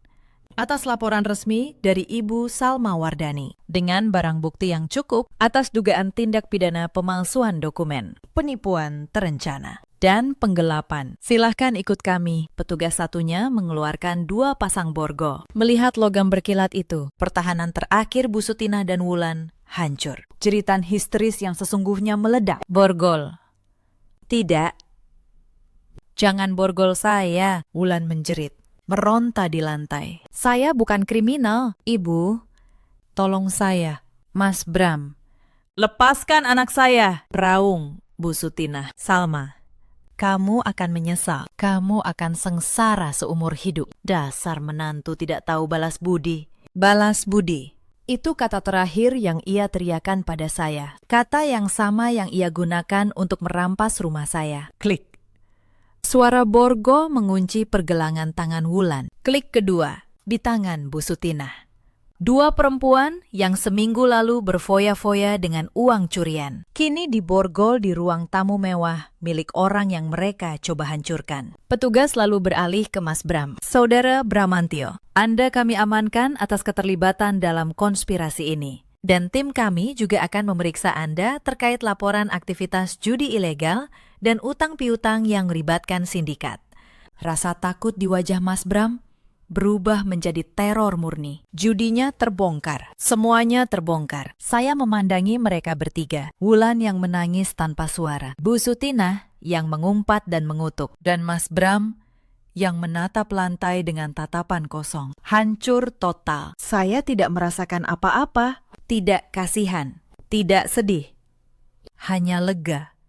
Lega bahwa akhirnya kebenaran menemukan jalannya. Saat mereka digiring keluar dari rumah saya, melewati pintu depan, saya tidak menoleh. Saya tidak ingin melihat mereka lagi. Saya menatap Pak Hendra. Urus sisanya. Pastikan rumah ini bersih. Saya tidak mau ada satupun barang mereka tersisa di sini. Rumah mewah itu terasa sunyi setelah pintu ditutup. Suara jeritan Bu Sutinah masih terngiang di udara. Perlahan memudar, seiring menjauhnya sirine mobil polisi. Saya berdiri mematung di tengah ruang tamu saya sendiri. Lelah yang menusuk sampai ke tulang. Bagaimana selanjutnya? Pakistan, tanya saya pada Pak Hendra. Suara saya serak. Pak Hendra menutup mapnya. Selanjutnya, kita biarkan hukum berjalan. Dengan bukti yang kita punya, video pemalsuan, jejak digital, saksi dari tim. Posisi mereka sangat lemah. Mereka tidak bisa mengelak. Dan soal uang, ibu yang 500 juta. Saya akan ajukan gugatan perdata untuk pengembalian kerugian. Kita akan sita semua aset yang mereka beli dengan uang itu. Gaun, perhiasan, mobil. Mereka tidak punya apa-apa lagi, kata saya. Pak Hendra tersenyum tipis. Mereka punya gaun 100 juta. Perhiasan puluhan juta, mobil sedan baru. Semua dibeli dengan uang Anda. Polisi akan menyita semuanya sebagai barang bukti. Nilainya mungkin tidak menutupi 500 juta. Tapi itu awal. Sisanya kita kejar. Aset apapun yang mereka punya, sekecil apapun, kita ambil. Keadilan bukan hanya soal penjara, Bu Salma, tapi juga keadilan finansial. Saya mengangguk. Keadilan finansial. Sebagai auditor, saya tahu betul. Terkadang angka yang hilang lebih menyakitkan daripada hukuman badan. Dan keadilan itu datang lebih lengkap dari yang saya bayangkan. Berita penangkapan 3 orang di kawasan perumahan elit dengan tuduhan penipuan properti menyebar lebih cepat dari api. Tetangga yang tadinya hanya mengintip dari balik tirai, kini keluar. Berbisik-bisik. Mereka menyaksikan Wulan yang histeris dan Bu Sutinah yang mengumpat diseret ke mobil polisi. Reputasi keluarga itu hancur dalam satu pagi. Disaksikan banyak mata. Bagi Wulan, ini adalah kiamat. Berita penangkapannya sampai ke telinga keluarga calon suaminya, bahkan sebelum malam tiba. Calon suaminya berasal dari keluarga yang sangat menjaga nama baik. Keesokan paginya, saat Wulan masih meringkuk di sel tahanan yang dingin, sebuah pengumuman resmi dirilis keluarga calon suaminya. Pembatalan pernikahan, singkat, dingin, dan brutal. Wulan tidak hanya kehilangan pernikahannya, ia kehilangan kehormatannya. Gaun pengantin 100 juta itu disita polisi. Bahkan sebelum sempat ia kenakan, impiannya menjadi ratu sehari berubah menjadi mimpi buruk sebagai penipu yang dipermalukan. Bagi Bu Sutinah, kejatuhannya lebih senyap, namun sama dalamnya. Teman-teman arisannya menjauh. Saudara-saudaranya di kampung, yang dulu sering ia bantu dengan uang saya, kini menjauhinya dengan malu. Ia dan Wulan tidak punya uang sepeser pun untuk menyewa pengacara, dan terpaksa menggunakan pengacara yang ditunjuk negara. Dan bagi Mas Bram, kehancurannya adalah yang paling total. Penangkapannya membuka kotak yang selama ini ia sembunyikan. Saat menyelidiki utangnya, polisi membongkar keterkaitannya dengan sindikat judi online. Ia bukan penjudi biasa, ia menghadapi tuntutan berlapis. Bukan hanya dari saya, tapi juga dari negara. Para penagih utang yang dulu ia bayar lunas, kini berbalik melaporkannya untuk meringankan hukuman mereka sendiri. Ia dikhianati oleh semua orang, persis seperti ia mengkhianati saya. Di tengah semua itu, saya membuat satu keputusan terakhir. Seminggu setelah kejadian, saya duduk di kantor Pak Hendra. Saya mau bercerai, kata saya. Suara saya mantap, tanpa keraguan. Pak Hendra mengangguk. Itu keputusan yang bijak, Bu. Saya mau prosesnya secepat mungkin. Saya tidak mau mediasi. Saya tidak mau bertemu dengannya lagi. Saya menatap lurus. Dan saya tidak mau dia mendapatkan sepeser pun dari harta saya. Harta bersama hanya dihitung sejak tanggal pernikahan. Dan saya bisa buktikan semua aset besar saya adalah harta bawaan. Saya mau dia keluar dari hidup saya tanpa membawa apa-apa. Akan saya urus, kata Pak Hendra. Kita ajukan gugatan cerai dengan alasan pengkhianatan dan tindak pidana yang merugikan pasangan. Hakim akan mengabulkannya dengan mudah. Malam itu, saya kembali ke rumah saya. Saya menyewa jasa pembersih profesional. Bukan untuk membersihkan debu, tapi untuk membersihkan jejak. Saya minta mereka membuang semua barang yang pernah disentuh Bu Sutinah dan Wulan. Spray di kamar tamu, piring yang mereka pakai, bahkan sabun di kamar mandi. Saya ingin rumah itu kembali menjadi milik saya sepenuhnya. Namun saat saya berdiri sendirian di ruang tamu yang kini bersih dan senyap, saya merasa hampa. Rumah itu indah, tapi kenangannya sudah ternoda. Saya berdiri lama di tengah ruangan itu, lalu perlahan perasaan hampa itu berganti, bukan dengan kesedihan, tapi dengan ketenangan. Karena saya sadar, rumah ini bukan sekedar bangunan. Ini adalah bukti. Bukti bahwa saya membangunnya sendiri. Bukti bahwa saya tidak butuh siapapun untuk berdiri. Dan bukti bahwa saat seluruh dunia mencoba merampas apa yang saya punya, saya cukup kuat untuk mempertahankannya, bukan dengan teriakan, tapi dengan kepala dingin, kesabaran, dan kebenaran. Saya membuka jendela besar ruang tamu. Udara malam masuk. Saya menarik napas panjang untuk pertama kalinya dalam berminggu-minggu dengan dada yang lapang.